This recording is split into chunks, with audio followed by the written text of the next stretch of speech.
Hey guys, it's Hunter. Welcome back to another behind the scenes unboxing video. Honestly, these are some of my favorite videos to make. Unboxing new gear is by far one of the best parts of running a YouTube gear channel, besides hanging out with you guys, obviously. You know what I mean? Playing guitar, writing songs, that's all great, and unboxing new gear is its own different type of fun. And I love bringing you guys behind the scenes, unboxing stuff together, getting some first impressions, giving you a sneak peek of what's coming up on the channel. Got an interesting one today, a brand I've never had on the channel before, brands that haven't been on the channel in a while, and a brand I'm amazed wants anything to do with the channel at this point. Anyways, getting ahead of myself, smack that like button, it really helps out with the wacky and wild adventure ride that is the YouTube algorithm. And let's see what we've got to unbox. First box. Here's the haul for today. Usually I'll bring the boxes in the office because it's echoey as fuck out here, but the haul is particularly epic today and heavy. Very heavy. I've been super excited for this unboxing video. Let's just start at the top, open it up. I've been super excited for this unboxing video. Let's start at the top, literally. Let's go ahead, open this box up.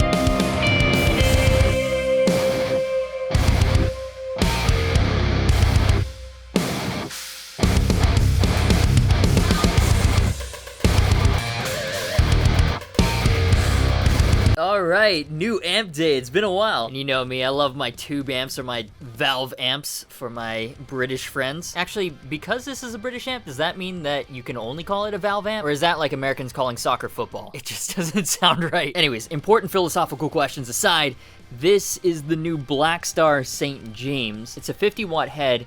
It comes in EL34 and 6L6 versions, and they actually sound really different. They're like entirely different amps almost. The EL34 has more of that British crunch. The 6L6 version is big, beefy, it's almost American sounding, which is funny given Blackstar is one of the famous British amp companies, right? It was started by former Marshall employees. Oh, actually it says right there, designed and engineered in Northampton, England. Classic, US clean, modern high gain. But yeah, this is the first Blackstar that I've owned, that I've ever tried. Don't really know much about them besides Fluff doesn't like them. That's not even true. He said that he didn't care for them and the internet just fucking ran with it. But yeah, so the whole thing with the St. James is that they're super light, super portable. So they're great for small gigs. Now this is a 50-watt head. Even when I was unboxing it, I was picking it up and it really was remarkably light. Yeah, compared to the orange rock reverb, this thing is something stupid like 55 pounds. This, they're saying, is 6.7 kilograms, which, if my math is correct, is just under 15 pounds. You got de facto 3 channels, because channel 2 has multiple voices. This anodized front plate is really nice, but it's also got a power sag, and then just a ton of features. Look at that back panel. Right, you got this reactive load, so you don't need a speaker load attached. You're not gonna blow this thing up. Love that. And you've got your external cab rig simulator. Speaker outputs, XLR out. You have 3 different cab rigs, so I'm not sure if you can load on your own custom IRs or not. Effects loop, and it looks like you can do line or rack level. Foot switch, USB audio. Unlike a lot of amps, they've actually included the foot switch in the box. Fucking love that. In the rear grille, you can see those 2 6L6s, and also it's got a fan cooler. I've never seen that on any other amp. Now, I don't think I can get my camera to focus on it, but underneath there's a pretty intense looking PCB with a ton of capacitors and stuff down there.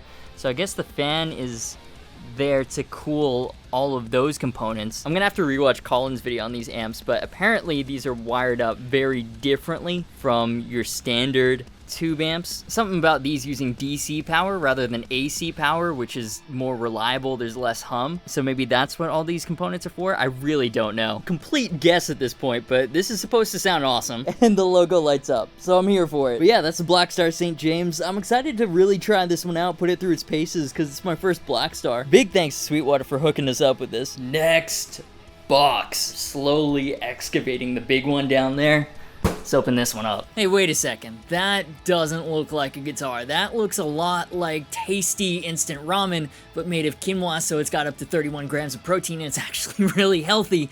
Oh wait, That's exactly what this is. Let's take a quick second to thank the sponsor of today's video, Vite Ramen. Now, I'd heard a lot about Vite Ramen before. I'm absolutely stoked they're supporting the channel. I love the concept. It's so simple and so great. Instant ramen, but actually really healthy. You know, a lot of people, myself included, love instant ramen. It's so convenient. I ate so much of that in college. Got no nutritional value from it whatsoever. Vite Ramen seeks to change that and make it taste better in the process. Vite Ramen is a full meal. Real ingredients, full of nutrients, vitamins, fiber, up to 31 grams of healthy protein. I already mentioned that, but that is a lot of protein. Takes about 3 minutes to make, but the best thing, formulated by a top nutritionist and crafted by a chef with Michelin star experience, it actually tastes really good. Made in the USA with real chicken broth, real Japanese miso, real quinoa, which is a healthy superfood. Their goal was to make something that tastes like junk food but functions like healthy food, and they nailed it. So if you're ready to see why so many people love and enjoy Vite Ramen as an easy way to eat healthy, head on over to viteramen.com/Agufish or just click the link below to get a bundle with 25 bucks in free gifts and free shipping in the contiguous US. And for you guys, use my code Agufish to get 10% off. Plus, of course, clicking the link helps support the channel by letting them know that I sent you. And while you're making that smart choice to eat healthy, let's see what else we've got to unbox. Next box. This one looks really small, but if it is what I think it is, it's really important for the content coming up. Ooh, or do we go straight for the big one? Nah, let's do the small one first because it's really crucial, and then we'll get to the big one second. All right, let's open it up.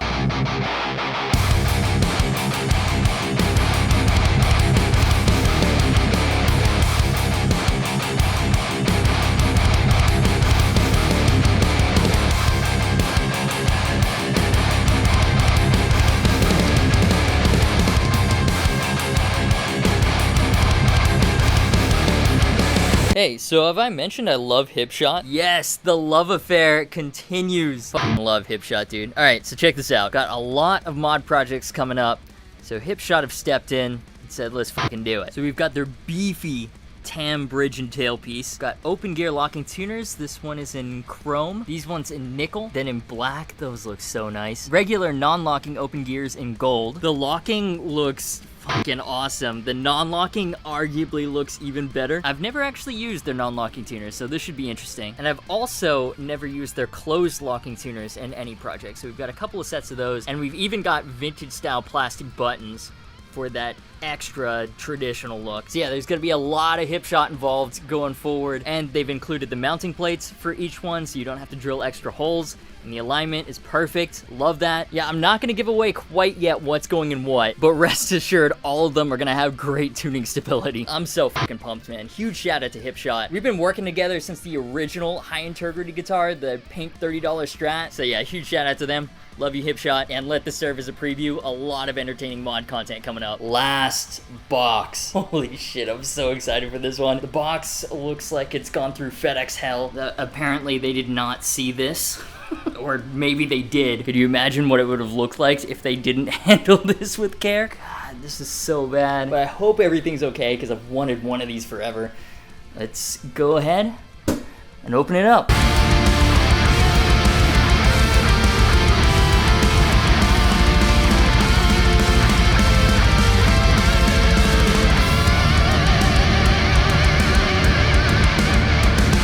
I'm not gonna lie, some of this packaging is pretty rough. I mean, it's nice to know that it really can do its job, because look at that.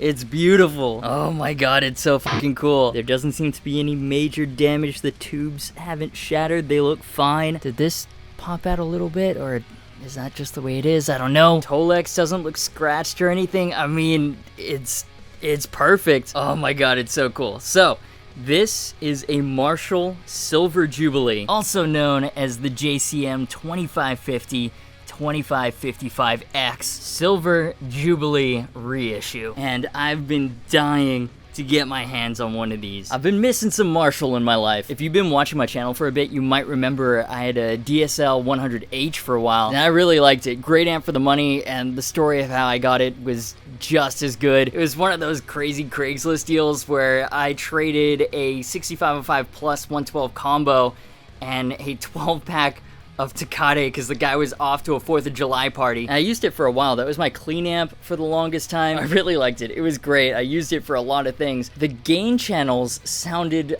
oddly similar to my Mesa Boogie Dual rectifier. It didn't really sound that British, so it made it kind of redundant. And I told myself if I was gonna replace it, I was gonna replace it with a proper British sounding Marshall. Either a JCM 800 or the one that I really wanted was this, a Silver Jubilee. And believe it or not, I've never even tried a JCM 800, but from sound demos and stuff on YouTube, I knew this is the one that I wanted. A lot of people know it as the Slash amp, and yeah, I guess with my Slash Les Paul now I'm going full dad rocker, but I'm actually following the Gary Holt Marshall evolution. One of the big reasons I got the DSL 100H was because Gary Holt of Slayer and Exodus was using it. And I was like, well, shit, if it's a Marshall that's got enough gain for Slayer, it's got enough gain for me. And when I was telling someone about the DSL 100H, and I was like, hey, Gary Holt of fucking Slayer uses it, we looked it up, and it turned out that he had switched from the DSL 100H to one of these, the Silver Jubilee. And I was like, wait, what? What the fuck is that? So these are supposed to be like a smoother JCM 800 with a bit more gain, like a boosted JCM 800, basically. And the reason it's called the Silver Jubilee? Well, because this was originally built to celebrate 25 years of Marshall, or the Silver Jubilee. That's a reference to the Queen, I believe, 25 years in power. It's a silver anniversary, and god damn does it look cool. So it comes with the owner's manual, a single button foot switch, warranty card, power cable, guitar lead. It's cute they include one of these. This mirror control plate might be really annoying doing the B-roll for this amp. And then the controls, very simple: presence, bass, middle, treble, master output, lead master, input gain. So you pull this one out for the other channel, and this one, this is the boost, right? These were only produced for 1 year in 1987, so before I was born, and because of the different sound, the silver Tolex, these things became basically collector's items. They got super expensive, so a few years ago, Marshall decided to reissue it and make it a part of the standard lineup. Look at that, too. Even the piping is silver. Jim Marshall, the father allowed. What a fucking title, dude. Oh, this is cool. The owner's manual actually tells the story of the Silver Jubilee. So it was created in 1987, celebrate the 25th anniversary of the founding of Marshall Amplification and 50 years of Jim Marshall being in the music business. Based on the JCM 800, they were the first Marshall products to feature a valve output stage with pentode triode switching, so that's the full power, half power. It also talks about the unusual preamp circuit, 3 gain modes, clean rhythm clip, boost, and lead channel, and they were all redesigned to offer more tonal variation than any other Marshall had before. Caused a sensation when it was launched in 1987 and since become a collector's piece. Yeah, man. Since it was discontinued in 1988, one of the most common questions we've been asked is, when are you gonna reissue the Silver Jubilee? Yeah, so it was only made for 1 year. They got ridiculously expensive on the used market. They finally reissued it in 2015, 2016. It's been part of the main lineup ever since. You know, this thing is straight rock and roll. Designed in the 80s, full tube. The DSL 100H was made in Vietnam. So this is my first English-made Marshall. How cool is this, by the way? Even the backplate has a mirror finish. Got our effects flute, foot switch, DI out, and 5 speaker outputs, and that's about it. It's a reissue of a big British tube amp. No built-in speaker load, no IR loaders, no noise gate, no MIDI control, just big old British tube tone. That's it. That's what you get with this. I'm so fucking pumped. First time I've tried anything JCM 800 based, and I feel like this kind of quintessential Marshall high gain tone, it's like one of the only things that's been missing from Tone Mountain. But yeah, that's about it. I feel like I've talked about this for like forever now, or maybe I'm just impatient because I'm plugging straight into this thing after I finish editing this video. So yeah, that's my new amp, Silver Jubilee. What do you guys think? Oh, actually, this one just showed up. Pringle is so sick of my shit. Really? Another one? Yes, another guitar, Pringle. Oh, you're a good girl, right, Pringle? But yeah, we're here. We're in unboxing mode. Jesus Christ, FedEx, I fucking swear, dude. May as well. Let's open it up.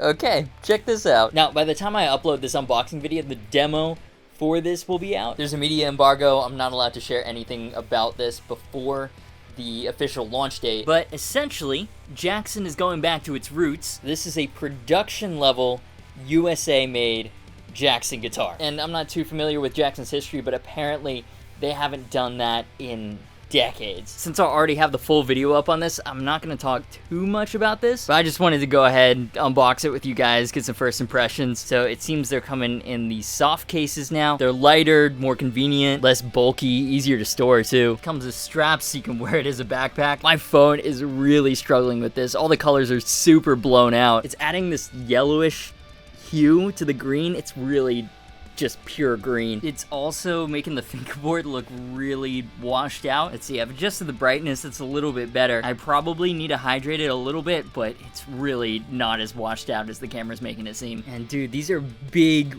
real mother of pearl inlays. They've got so much color. I think this was a demo model, so there's a couple of tiny QC things. Like you can see the covers are already kind of scratched up and they've got finger marks and stuff on them. Yeah, someone's definitely already played this. And it also looks like there's some paint bleed onto the fingerboard, but all in all, I mean, the fingerboard is really well rounded. I can't believe they shipped this with the Floyd bar still in there.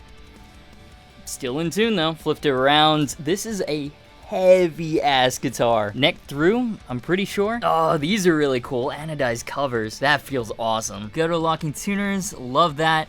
And then the Allen wrench garage for the Floyd. But there it is. Jackson, made in Corona, California. Other case candy, Fender Play, warranty card, and Dunlop strap locks. Very simple. Now, I have publicly not been a huge Jackson fan, and this kind of pointy metal guitar really isn't my thing at all, especially the Floyd. They're great when they're set up well. When they're not, these fuckers are so annoying. But when Jackson asked if I wanted to check this out, I was like, well, I kind of have to. Jackson is coming home. They're bringing it back to California. You know, it's a really cool thing for all the Jackson fans. And on a purely selfish level, I want to experience for myself and really understand why people fell in love with this company. And also when they showed me the colors, I was like, yeah, that slime green is fucking awesome. Get that over here. So yeah, that is the Jackson American Series Soloist. One of the first ones off the production line. Actually, the demo's already up. It got super old school Bay Area thrashy, kind of, with the Jackson and with the Marshall. Link to that will be in the cards if you want to check that out. So that'll do it for this kind of behind the scenes unboxing video. I know I've kind of shied away from doing amp demos in the past because they require a ton of work in the way that I like to do them, and they don't get the same amount of views compared to guitar videos, but fuck it. I just want to make videos on things I want to make videos on. Because if something's interesting and exciting to me, hopefully that translates to the content and it's interesting and exciting for you too. And shout out to my amazing patrons for supporting the channel, literally balancing being a new dad with being a full-time content creator. Honestly, I would not be able to do this without your support. If you really like what I do, want to join them, get bonus extras, link to that will be in the description. YouTube has also enabled memberships for the channel, kind of in the same boat as I said last time since I'm filming this in advance. Not really sure what to do with that right now, at least custom badges and custom emoticons, but for right now it's just a way to leave a tip to support the channel. Got a lot of pies in the oven or whatever the saying is. Main point, I really appreciate your support. Social media, Discord, and affiliate links are down below. As always, thank you so much for watching. You've been awesome, and I will see you for the next video.